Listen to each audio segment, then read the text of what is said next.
Good morning, guys, and welcome to iPod Smart Racing Preview for Fairview, the 8th of March. Good conditions, 10 millimeters of rain in the last 7 days, and we start off at 12:25 with a bipod with a lot of first timers. And in the bipod, I think we should be okay with just the top two, which is 10 and 7, Sound Check and Jungle Promise. Maybe if there's any support for any of the first timers, then maybe that is also needed. But yeah, it looks like Sound Check did quite a decent first run. 55.61 over 1,000 is a very decent time, and Greg Shane retains the ride. He's been supported on the first and the second time. And then Lyle Hewitson gets on board on Jungle Promise. Jungle Promise didn't do badly on being supported, 3.3 and a 58.1 on debut. That was over 800 though. So I'm going to take the two raced runners in my first leg of the bipod because I can't say much about the rest. It does look like Sharon Kotzen will have a decent day, so just check if any of the Sharon Kotzen runners gets any support perhaps. Moving over to the second race, and here First Rain is my first choice, looking at a quick Greef double perhaps. But I am very interested also in some each way on Vic Falls. If you look at Vic Falls' form on the 5th of February, 1,000 meters Fairview, he does go the extra 200, but he does get 1.5 kilos off his back by Julius Mapanya. That does have a flame there, and a very good first run time, adjusted time of 56.72 when T. Gould was running, and now with the 4 kilos off his back and the allowance he gets, he might get a bit closer at 20-1. The other favorite is the other Sharon Kotzen runner, Zach Pack Assassin, and also had a decent run on the 29th of January, running second when not being ready because it was drifting from 4.5 to 13. So definitely also a contender, but I ended up going with First Rain because on that same day with Zach Pack Assassin, First Rain started at 6-10, drifted out to 3-1, and Globu was taking the ride. It was just a prep run by the looks of things for Alan Greef to make sure he gets his double on the next run. So he drifted out, and today he gets the Master to collect the money on First Rain. So I think First Rain is my first choice here. And then for fourth, I have gone with the Money Horse, which is Safari Blue at the bottom here, 2.55, getting support in the market, just in case, because he's first timer and not a lot to rate him by. In the third, I have gone with Homer Fidget as my first choice here, and Homer Fidget has run against Shades of Blue before on the 11th of Jan.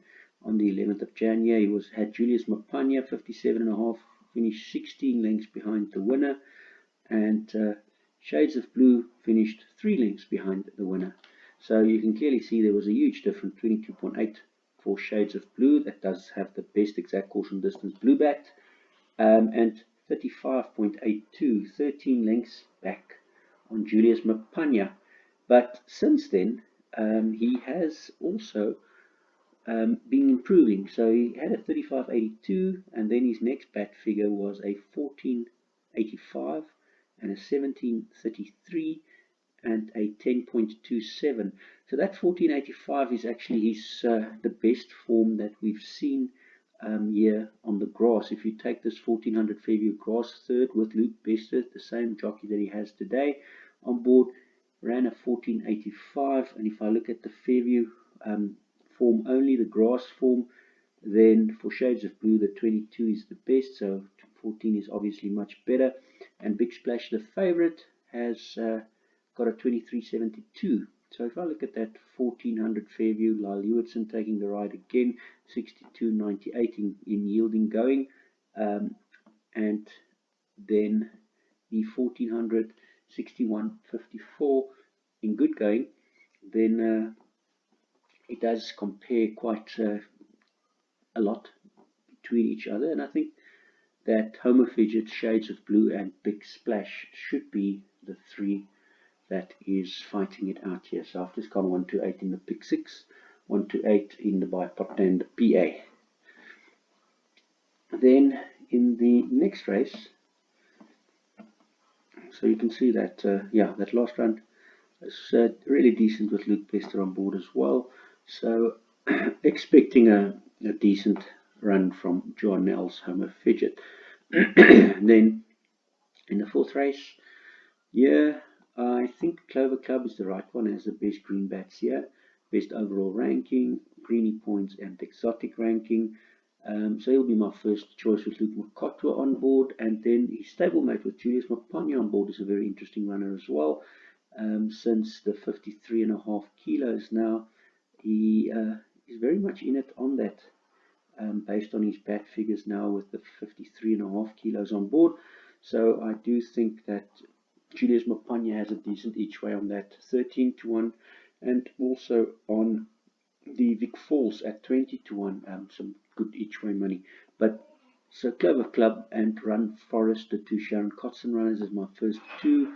Mayfern, my third choice with Lyle Hewitson, and with our blessing, another one that pops up here with some red bats that looks pretty decent at 16 to 1. Clearly 8 lengths better than the rest of the field on the red bats. So if you can do the distance, then the red bats comes into play. And then a bit of hidden for me on Roman Royalty. Blinkers being fit at Marco van Rensburg with a 5.23 on the red bats here. Aaron's Express is the favorite. He does have the best adjusted time, speed rating, and exact distance. And La Duchess has the best median speed and bat curve. So all of those make this quite a tricky race to get through. I've taken a chance in my bipod to just say the two Kotzen runners, Clover Club and Run Forest Run, is enough. But for pick 6, I've gone 7, 6, 3, 4, 1, 2, and 5. In the fifth race, another little tricky contest, and I've gone with Wings of Fire again. Luke Mokotwa, the red bats here, 5 lengths better than the first green bat, and 3 lengths better than the second red bat with Method 2.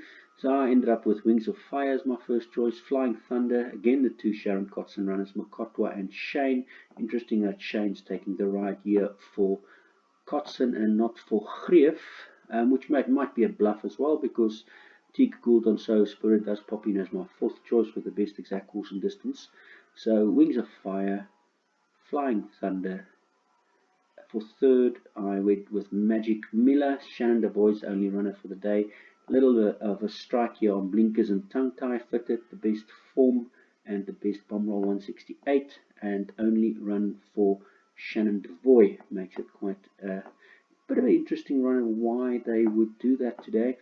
It is a 2000 on the grass. The support hasn't been anywhere yet, but a bit of a roughie to throw in because he does have some better earlier form on the bat figures here. And then for fourth, Soho Spirit, and Soho Spirit also has done won his maiden over the exact course and distance previously, and he was in hot for 1.5 to 3, being supported. That was when Greg Shane was on board though, and just the mere fact that Teague Gould is on board here now and Greg Shane goes to Flying Thunder, I would suggest that Flying Thunder is a better choice for me. But Luke Mokotwa chooses as stable jockey Wings of Fire, so I think Wings of Fire is my first choice. Flying Thunder, Magic Miller, Sour Spirit, and What a Thrill as my fifth choice. I've gone 4, 6, 1, 11, and then 10 and 3 in my pick 6. So the sixth choice is Princess of Fire. Ryan Munger is in PE, best adjusted time, speed rating, and exact distance, medium speed. In the sixth race, again, interesting to note that Greef takes Greg Shane on Duke of Cards, which is the second favorite, and Munger on Broadside, which is the favorite. Now, after two, the Bat 42, which is the bomb roll best average merit rating adjusted lengths behind, and the adjusted time combination, and that works out to almost 3 lengths better for Duke of Cards.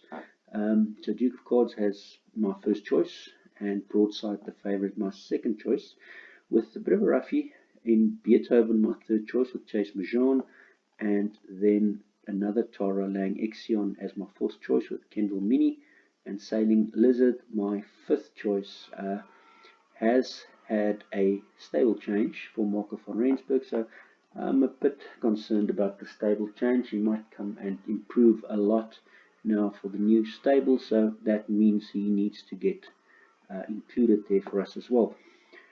Moving on to the seventh race, and in the seventh race I've gone with Gavin Smith and Sugar Gum with Lyle Hewitson as my first choice. Captain and Bonnie at 14-1, my second choice. Fly My Flag, the favorite, my third choice.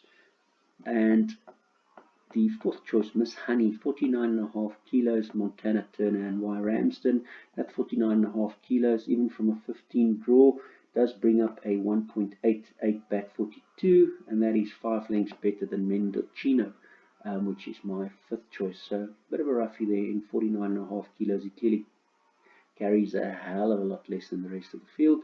And if I look at the P stats here, the 8 races that we've had P stats on, 62%, which is rough, it's 5 out of 8, has been won by Scented Garden, the top stat form, which is definitely an inclusion for us then in the pick 6 as well. Scented Garden does come back from a rest, so can definitely be improving coming back from that rest. So I have to include Scented Garden in my pick 6 as well. And then in the 8th race, Teve does look like a real strong contender here with a very roughy time stand still at 16-1. My second choice, and Angel Bouquet, the Nell stable coupling at 11-1, my third choice, and Ikebana Mapanya now with the blinkers fitted, the best exact course and distance, my fourth choice at 10-1. So 197 and 2. Either take a chance and bank at Teve here, but if not, then 1972.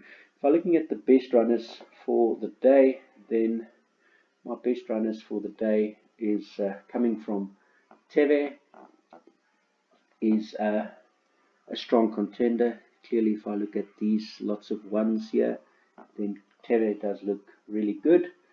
And then also in the 6th race, here we have a Alan Greef Duke of Cards 2.69 with also a lot of ones in the 6th race. In fact, 12 of the 20 ones comes there. And then in the 4th race, we have Kotson and Mokotwa on Duke of Cards as another strong runner, 3.18, which does have only the 5 ones, but does come in as quite a bit better than the second, 1.21 better than the second rated, which is actually his stablemate, Run Florist Run. And then in the 3rd race, you can also see that 17 firsts for Juan Nell. A little bit of a concern that 17 ones all comes for Homer Fidget on his very last run, that he got that with that huge improvement. So if he can reproduce that, it's race over. But if he can't, then then he's probably going to end up in 3rd. But just looking at the Homer Fidget run, you can see all of that comes from this 10.27 being the best, and the adjusted time over the 1600, 60.82 being the best on the field. Clearly you can see shades of blue, 62.26 here on 1600, and Big Splash 62.98 over a 1400. So that's 60.82 was a huge improvement with the same jockey Lucas Bester on board. That's it from me, guys. Have a great day.